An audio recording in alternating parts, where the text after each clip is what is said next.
Sir தொடர்ந்து பேசலாம். அடுத்து ரஹ்மான் சார், இப்போ மத்திய நிதியமைச்சர் நிர்மலா சீதாராமன் அங்கே வந்திருக்காங்க அஞ்சலி செலுத்துவதற்காக. அதை பற்றி பேச நம்ம காலையிலிருந்தே பார்த்து கொண்டு இருக்கிறோம். தீவுத்திடலில் விஜயகாந்த் உடல் வைக்கப்பட்டிருக்கிறது. அவருக்கு பல்வேறு தரப்பினரும் வந்து அஞ்சலி செலுத்தி வருகிறார்கள். இந்த பஞ்சபாண்டவர்கள் அழிந்தார்கள்.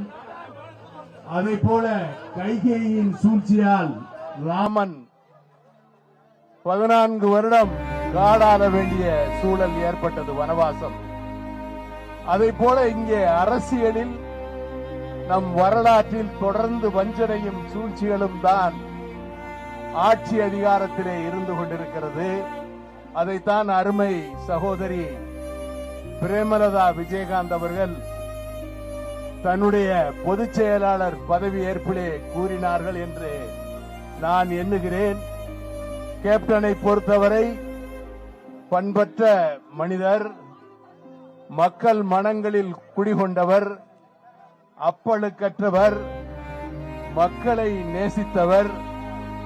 நல்லவர்கள் அரசியலில் நீண்ட காலம் வாழ முடியாது என்பதற்கு எடுத்துக்காட்டாக நம்மை விட்டு இறைவன் அவரை பிரித்துக் கொண்டதாகத்தான் நான் எண்ணுகின்றேன். ஆகவே நல்லவர்களாக அரசியலில் வலம் வர வேண்டும் என்பதுதான் மக்களுடைய எதிர்பார்ப்பு.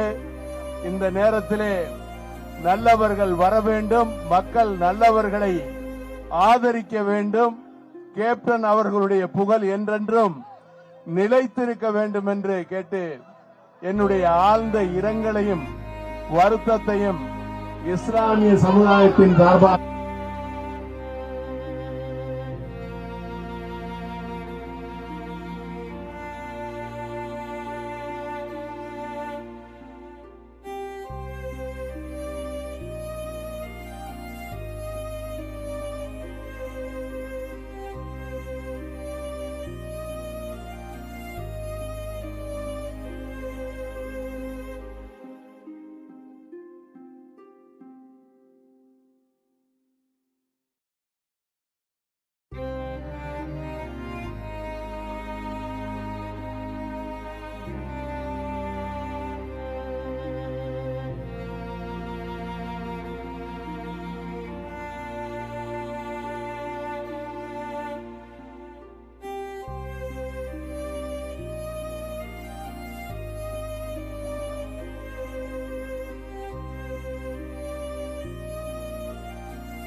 கூட்டணி அரசியல் என்பதை தாண்டி விஜயகாந்தினுடைய அந்த தனிப்பட்ட பண்புகள், அவரை பற்றி அவங்க கேள்விப்படுற விஷயம், அவங்களோட இருந்த நெருக்கம், அதெல்லாமே வந்து பார்த்தீங்கன்னா அவங்களுக்கு ஒரு உயரிய மரியாதை வந்து அவருக்கு பெற்றுத்தந்தது.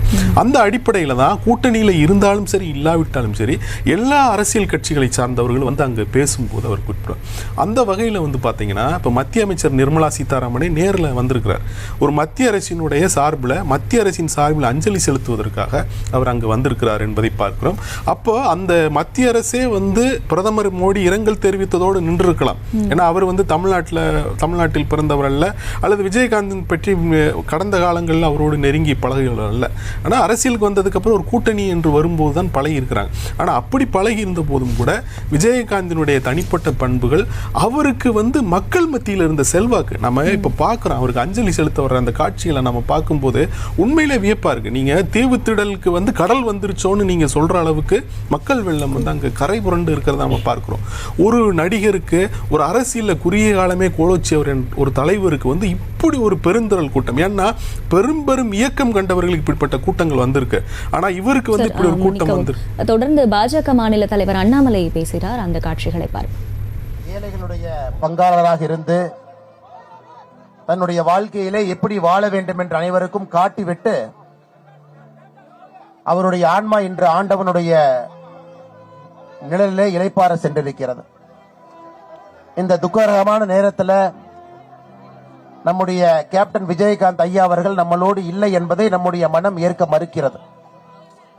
ஒரு சாதாரண குடும்பத்தில் சாதாரண மனிதனாக பிறந்து தென்னிந்திய சினிமாவிலே கோலோச்சி அரசியல் உலகத்தில் தமிழகத்தில் 2 ஆளுமைகள் இருக்கும் பொழுது மக்கள் 3வதாக ஒரு தலைவருக்கு தன்னுடைய அன்பையும் அரவணைப்பையும் கொடுப்பார்கள் என்பதை நமக்கெல்லாம் காட்டி ஒரு அற்புதமான அரசியல் தலைவராக இருந்து தமிழகத்திலே ஒரு புதிய அரசியலுக்கு முயற்சி எடுத்து நம்முடைய பாரத பிரதமர் நரேந்திர மோடி ஐயாவுடைய அன்பை முழுமையாக பெற்று 2014 தேர்தலில் மோடி ஐயா அவர்கள் நம்முடைய பிரதம மந்திரி வேட்பாளராக இருந்த பொழுது தன்னுடைய முழு ஆதரவையும் கொடுத்து பிரதமரோடு நின்றவர் நம்முடைய கேப்டன் ஐயா.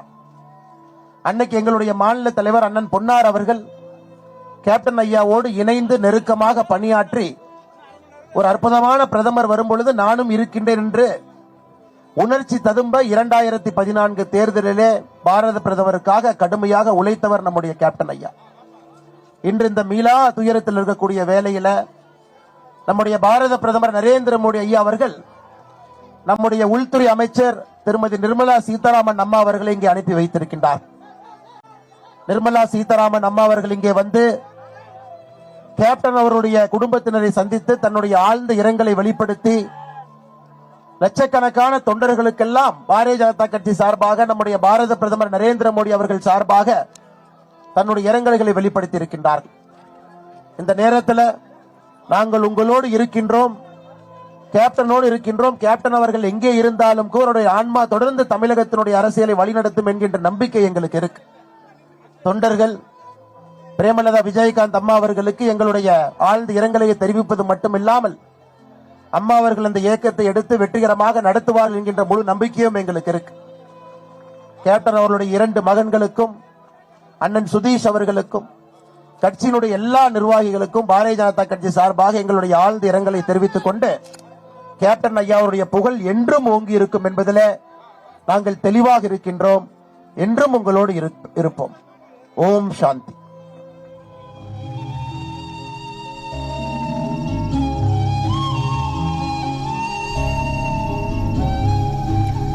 மறைந்த திரு விஜயகாந்த்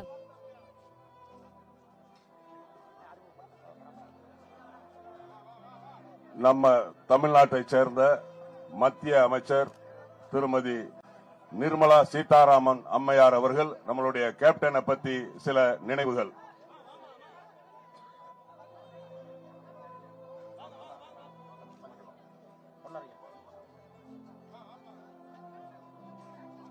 இந்த துக்ககரமான இந்த தருணத்திலே பணிவன்புடன் வணக்கத்தை தெரிவித்துக் கொள்கிறேன். கேப்டன் அவர்கள் மறைந்த செய்தி கேட்டு பிரதமர் நரேந்திர மோடி அவர்கள் உடனடி ட்விட்டர்ல அவர் மெசேஜ் போடுறத தவிர உடனடியா நீ கிளம்பி போகணும், மத்திய அரசின் சார்பா அந்த குடும்பத்தை சந்திக்கணும், அவங்க தொண்டர்கள் எல்லாரையும் சந்திக்கணும், இந்த துக்கத்துல நம்மளும் பங்கேற்கணும், அங்கேயும் இருக்கணும் அப்படின்னு சொல்லி அவரு கிளியரா ஒரு கைடன்ஸ் கொடுத்தாங்க. அதனால உடனே கிளம்பி வந்து இந்த மனசுக்கு ரொம்ப வேதனை அளிக்கக்கூடிய இந்த கூட்டத்துல கலந்து கொள்கிறேன். பிரதமர் ஐயா சார்பில் ஒரு மலர் சமர்ப்பித்தேன். ஆனா கேப்டன் அவர்களுடைய மக்களுக்கோசம் அவர் பாடுபட்டது, அவர் வீட்டுக்கு வந்தவங்க ஒருத்தருக்கு கூட சாப்பாடு போடாம அனுப்பினது இல்லைன்றது இன்னைக்கு நம்ம திருப்பி சொல்ல வேண்டிய தேவையே இல்லை. அவர் மனம் ரொம்ப இழகின மனம், கஷ்டத்தை பார்க்க முடியாத மனம். அதனால தன்னோட இருக்கிறவங்க எல்லாரும் கூட தனக்கு கிடைக்கிற அதே வசதிகள் அவங்களுக்கும் கிடைக்கணும்னு ரொம்ப முயற்சி பண்ணவர். பல முறை அவரோட இன்டர்வியூல நானே பார்த்திருக்கேன். என்னோட டீம்ல வேலை பண்றவங்க எல்லாருக்கும் எனக்கு கிடைக்கிற அதே வசதிகள் கிடைக்கணும்ன்றதுனால நான் ஒரு சிஸ்டம் ஆரம்பிச்சேன். நான் சாப்பிடுறதா அவங்களும் சாப்பிடுவாங்க, அவங்க சாப்பிடுறதான் நானும் சாப்பிடுவேன், இதுல பாகுபாடு வேறுபாடு ஒன்னும் இருக்காது அப்படின்னு சொல்லி ரொம்ப எடுத்து சொல்றாரு. அதனால ஒரு புதிய பழக்கமே உருவாயிருக்கு.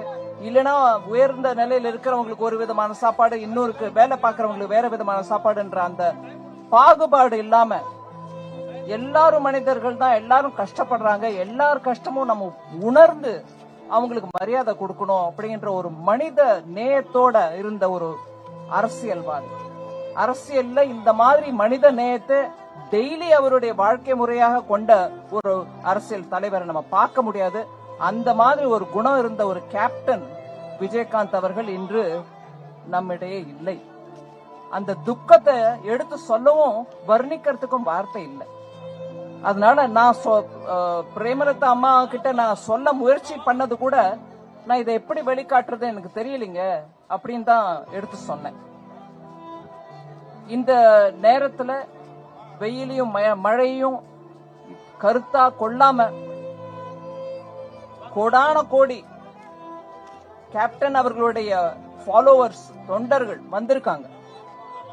எத்தனை கஷ்டமானாலும் அவரை ஒரு முறை, கடைசி முறையாக அவரை ஒரு பார்வை பார்த்து விட்டு போகணும்னு வந்திருக்காங்க. அப்பேற்பட்ட தொண்டர் அனைவருக்கும் என்னுடைய துக்கத்தை தெரிவிச்சுக்க விரும்புறேன்.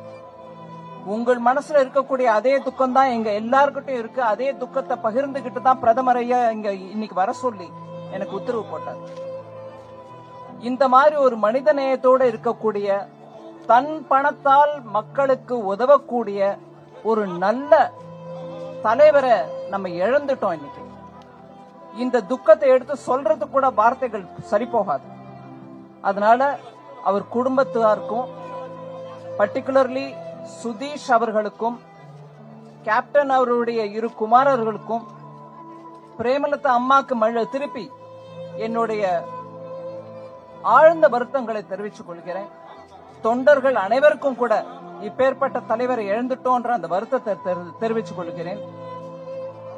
இங்க வந்திருக்கக்கூடிய மீடியா அவர்களுக்கு கூட ஒரு நல்ல தலைவரை இழந்துட்டோங்கிறத மனம் உணர்ந்து இன்னைக்கு ஊடகங்கள் எடுத்து சொல்லி கொண்டிருக்கின்றன. அது முக்கியமா மக்களுக்கு அந்த தகவல் போய் சேரணும். இன்னைக்கு தேதிக்கு இந்த மாதிரி அரசியல் ஒரு மனித நேயத்தோட இருந்த தலைவர் இருந்தாரா அப்படிங்கிற விஷயம் கூட நம்ம மனசுல இருக்கணும். நன்றி.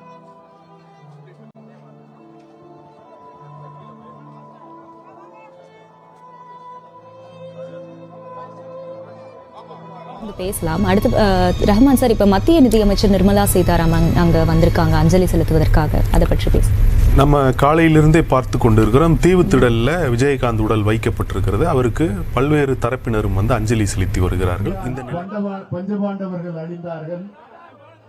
அதை போல கைகேயின் சூழ்ச்சியால் ராமன் 14 வருடம் காடாள வேண்டிய சூழல் ஏற்பட்டது, வனவாசம். அதை போல இங்கே அரசியலில் நம் வரலாற்றில் தொடர்ந்து வஞ்சனையும் சூழ்ச்சிகளும் தான் ஆட்சி அதிகாரத்திலே இருந்து கொண்டிருக்கிறது. அதைத்தான் அருமை சகோதரி பிரேமலதா விஜயகாந்த் அவர்கள் தன்னுடைய பொதுச் செயலாளர் பதவி ஏற்பிலே கூறினார்கள் என்று நான் எண்ணுகிறேன். கேப்டனை பொறுத்தவரை பண்பற்ற மனிதர், மக்கள் மனங்களில் குடிகொண்டவர், அப்பழுக்கற்றவர், மக்களை நேசித்தவர். நல்லவர்கள் அரசியலில் நீண்ட காலம் வாழ முடியாது என்பதற்கு எடுத்துக்காட்டாக நம்மை விட்டு இறைவன் அவரை பிரித்துக் கொண்டதாகத்தான் நான் எண்ணுகின்றேன். ஆகவே நல்லவர்களாக அரசியலில் வலம் வர வேண்டும் என்பதுதான் மக்களுடைய எதிர்பார்ப்பு. இந்த நேரத்திலே நல்லவர்கள் வர வேண்டும், மக்கள் நல்லவர்களை ஆதரிக்க வேண்டும். கேப்டன் அவர்களுடைய புகழ் என்றென்றும் நிலைத்திருக்க வேண்டும் என்று கேட்டு என்னுடைய ஆழ்ந்த இரங்கலையும் வருத்தத்தையும் இஸ்லாமிய சமுதாயத்தின் சார்பாக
ஒரு மத்திய அரசினுடைய சார்பில் மத்திய அரசின் சார்பில் அஞ்சலி செலுத்துவதற்காக அவர் அங்கு வந்திருக்கிறார் என்பதை பார்க்கிறோம். அப்போ அந்த மத்திய அரசே வந்து பிரதமர் மோடி இரங்கல் தெரிவித்ததோடு நின்றிருக்கலாம். ஏன்னா அவர் வந்து தமிழ்நாட்டில் பிறந்தவர் அல்ல, அல்லது விஜயகாந்தின் பற்றி கடந்த காலங்களில் அவரோடு நெருங்கி பழகியவர் அல்ல. ஆனால் அரசியலுக்கு வந்ததுக்கு அப்புறம் ஒரு கூட்டணி என்று வரும்போது தான் பழகி இருக்கிறாங்க. ஆனால் அப்படி பழகி இருந்த போதும் கூட விஜயகாந்தினுடைய தனிப்பட்ட பண்புகள் அவருக்கு வந்து மக்கள் மத்தியில் இருந்த செல்வாக்கு நம்ம இப்ப பார்க்கிறோம். அவருக்கு அஞ்சலி செலுத்த வர்ற அந்த காட்சிகளை நம்ம பார்க்கும்போது உண்மையிலே வியப்பா இருக்கு. நீங்க தீவுத்திடலுக்கு வந்து கடல் வந்துருச்சோன்னு நீங்க சொல்ற அளவுக்கு மக்கள் வெள்ளம் வந்து அங்க கரை புரண்டு இருக்கிறத நம்ம பார்க்கிறோம். ஒரு நடிகருக்கு, ஒரு அரசியல்ல குறுகிய காலமே கோலோச்சியவர் ஒரு தலைவருக்கு வந்து இப்படி ஒரு பெருந்திரள் கூட்டம், ஏன்னா பெரும் இயக்கம் கண்டவர்களுக்கு இப்படிப்பட்ட கூட்டங்கள் வந்திருக்கு. ஆனா ஆழ்ந்த இரங்கலை தெரிவிப்பது மட்டுமில்லாமல் தெரிவித்துக் கொள்கிறேன். கேப்டன் அவர்கள் மறைந்த செய்தி கேட்டு பிரதமர் நரேந்திர மோடி அவர்கள் உடனடி ட்விட்டர்ல அவர் மெசேஜ் போடுறத தவிர உடனடியா நீ கிளம்பி போகணும், மத்திய அரசின் சார்பா அந்த குடும்பத்தை சந்திக்கணும், அவங்க தொண்டர்கள் எல்லாரையும் சந்திக்கணும், இந்த துக்கத்துல நம்மளும் பங்கேற்கணும், அங்கேயும் இருக்கணும் அப்படின்னு சொல்லி அவரு கிளியரா ஒரு கைடன்ஸ் கொடுத்தாங்க. அதனால உடனே கிளம்பி வந்து இந்த மனசுக்கு ரொம்ப வேதனை அளிக்கக்கூடிய இந்த கூட்டத்துல கலந்து கொள்கிறேன். பிரதமர் ஐயா சார்பில் ஒரு மலர் சமர்ப்பித்தேன். ஆனா கேப்டன் அவர்களுடைய மக்களுக்கோசம் அவர் பாடுபட்டது, அவர் வீட்டுக்கு வந்தவங்க ஒருத்தருக்கு கூட சாப்பாடு போடாம அனுப்பினது இல்லைன்றது இன்னைக்கு நம்ம திருப்பி சொல்ல வேண்டிய தேவையே இல்லை. அவர் மனம் ரொம்ப இழகின மனம், கஷ்டத்தை பார்க்க முடியாத மனம். அதனால தன்னோட இருக்கிறவங்க எல்லாரும் கூட தனக்கு கிடைக்கிற அதே வசதிகள் அவங்களுக்கும் கிடைக்கணும்னு ரொம்ப முயற்சி பண்ணவர். பல முறை அவரோட இன்டர்வியூல நானே பார்த்திருக்கேன். என்னோட டீம்ல வேலை பண்றவங்க எல்லாருக்கும் எனக்கு கிடைக்கிற அதே வசதிகள் கிடைக்கணும்ன்றதுனால நான் ஒரு சிஸ்டம் ஆரம்பிச்சேன். நான் சாப்பிடுறதா அவங்களும் சாப்பிடுவாங்க, அவங்க சாப்பிடுறதான் நானும் சாப்பிடுவேன், இதுல பாகுபாடு வேறுபாடு ஒன்னும் இருக்காது அப்படின்னு சொல்லி ரொம்ப எடுத்து சொல்றாரு. அதனால ஒரு புதிய பழக்கமே உருவாயிருக்கு. இல்லைன்னா உயர்ந்த நிலையில இருக்கிறவங்களுக்கு ஒரு விதமான சாப்பாடு, இன்னொருக்கு வேலை பார்க்கறவங்களுக்கு வேற விதமான சாப்பாடுன்ற அந்த பாகுபாடு இல்லாம எல்லாரும் மனிதர்கள் தான், எல்லாரும் கஷ்டப்படுறாங்க, எல்லார் கஷ்டமும் நம்ம உணர்ந்து அவங்களுக்கு மரியாதை கொடுக்கணும் அப்படின்ற ஒரு மனித நேயத்தோட இருந்த ஒரு அரசியல்வாதி. அரசியல்ல இந்த மாதிரி மனித நேயத்தை டெய்லி அவருடைய வாழ்க்கை முறையாக கொண்ட ஒரு அரசியல் தலைவரை நம்ம பார்க்க முடியாது. அந்த மாதிரி ஒரு குணம் இருந்த ஒரு கேப்டன் விஜயகாந்த் அவர்கள் இன்று நம்மிடையே இல்லை. அந்த துக்கத்தை எடுத்து சொல்லவும் வர்ணிக்கிறதுக்கும் வார்த்தை இல்லை. அதனால நான் பிரேமலதா அம்மா கிட்ட நான் சொல்ல முயற்சி பண்ணது கூட நான் இதை எப்படி வெளிக்காட்டுறது எனக்கு தெரியலீங்க அப்படின்னு தான் எடுத்து சொன்னேன். இந்த நேரத்துல வெயிலையும் மழையும் கருத்தா கொள்ளாம கோடான கோடி கேப்டன் அவர்களுடைய ஃபாலோவர்ஸ் தொண்டர்கள் வந்திருக்காங்க. எத்தனை கஷ்டமானாலும் அவரை ஒரு முறை கடைசி முறையாக அவரை ஒரு பார்வை பார்த்து விட்டு போகணும்னு வந்திருக்காங்க. அப்பேற்பட்ட தொண்டர் அனைவருக்கும் என்னுடைய துக்கத்தை தெரிவிச்சுக்க விரும்புறேன். உங்கள் மனசுல இருக்கக்கூடிய அதே துக்கம் தான் எங்க எல்லாருக்கிட்டையும் இருக்கு. அதே துக்கத்தை பகிர்ந்துகிட்டு தான் பிரதமர் ஐயா இங்க இன்னைக்கு வர சொல்லி எனக்கு உத்தரவு போட்டார். இந்த மாதிரி ஒரு மனித நேயத்தோட இருக்கக்கூடிய, தன் பணத்தால் மக்களுக்கு உதவக்கூடிய ஒரு நல்ல தலைவரை நம்ம இழந்துட்டோம். இன்னைக்கு இந்த துக்கத்தை எடுத்து சொல்றது கூட வார்த்தைகள் சரி போகாது. அதனால அவர் குடும்பத்தாருக்கும், பர்டிகுலர்லி சுதீஷ் அவர்களுக்கும், கேப்டன் அவருடைய இரு குமாரர்களுக்கும், பிரேமலதா அம்மாக்கு திருப்பி என்னுடைய ஆழ்ந்த வருத்தங்களை தெரிவித்துக் கொள்கிறேன். தொண்டர்கள் அனைவருக்கும் கூட இப்பேற்பட்ட தலைவரை இழந்துட்டோன்ற அந்த வருத்தத்தை தெரிவித்துக் கொள்கிறேன். இங்க வந்திருக்கக்கூடிய மீடியா அவர்களுக்கு கூட ஒரு நல்ல தலைவரை இழந்துட்டோங்கிறத மனம் உணர்ந்து இன்னைக்கு ஊடகங்கள் எடுத்து சொல்லி கொண்டிருக்கின்றன. அது முக்கியமா மக்களுக்கு அந்த தகவல் போய் சேரணும். இன்னைக்கு தேதிக்கு இந்த மாதிரி அரசியல்ல ஒரு மனித நேயத்தோட இருந்த தலைவர் இருந்தாரா அப்படிங்கிற விஷயம் கூட நம்ம மனசுல இருக்கணும். நன்றி.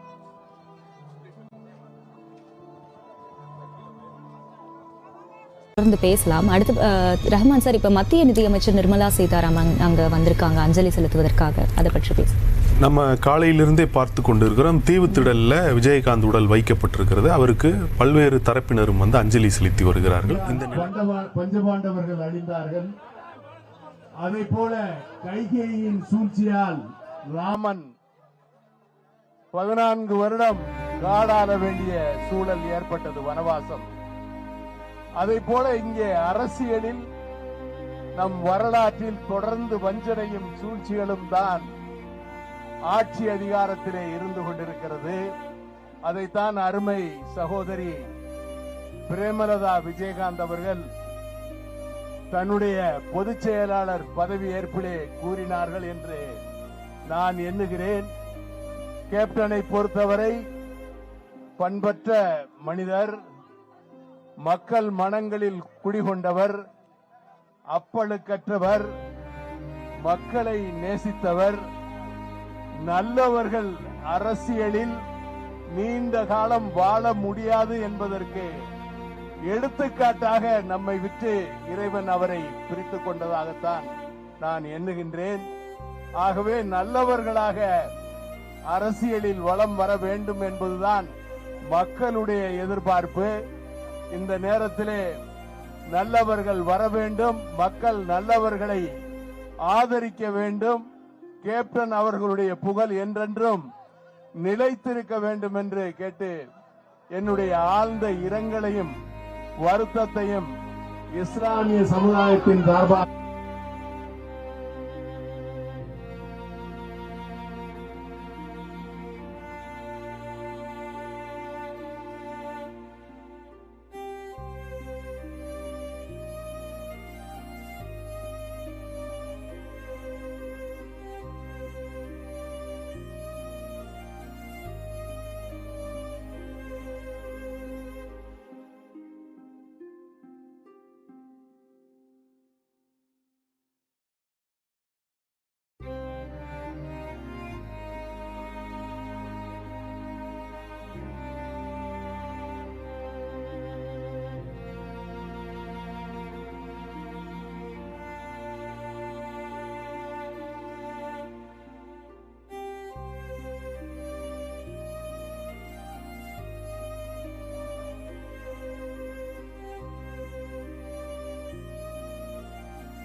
உங்களுக்கு எமலாக பஞ்சு மத்தே எம்பூரப்ப அண்ணா இருக்க சுகம் கட்டியலா